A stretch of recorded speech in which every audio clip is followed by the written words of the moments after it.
Kintampo tabale Kintampo no eswa eye Kintampo baba tokuma ente mono kan kwanhia si we ye trailer Kasee bi na amono ho no mo ano e na hyenkafo no wotwihyen no to nanom e wonse do maame ba kwa no ka ho no wo hyemu don huripi ansa na boafo atumi aboa na wayi maame Kasee and registration number JS 751018 ya na eso droben ena akwakonya nkwanhia e wo Kintampo ene baba tokuma kwan mfimfi wo Kintampo tamale Kintampo so nkwanhia ne mu no eno hyenkania ne din enyameto odwa wahwere ne nkwa obi nim se na metini eka ne ho de nenso ebra edumdwa adwuma eko no eba ye no maame ba akwa no akwakohye ka na se watimi amane so akọ Kintampo abanya resabia woje ayarehwe Kintampo MTT di commander ASPNS do nyina nyako echiremu a obi ne frɛ wo motetefon so se nkwanhia si esenti oye ne ntemboa won oba ho ebeboa ye o kyerɛ sɛ won hyɛ nim de kodi airport ye de nkwanhia no eba ye nenso ɛhyɛn no emunumunu ye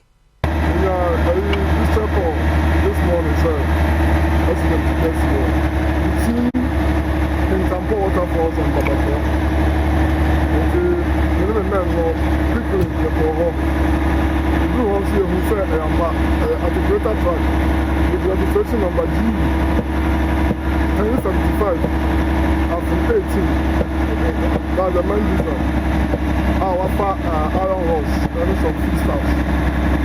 That's some something in the room. And the near side room, heading towards Tomato. If you try to say to me, a platform of movement, you're organizing my towing vehicle about her. You say one woman, I've been a PR, what's up with our car? As you say, you're too many now. You're going to call Kintampo Government Hospital.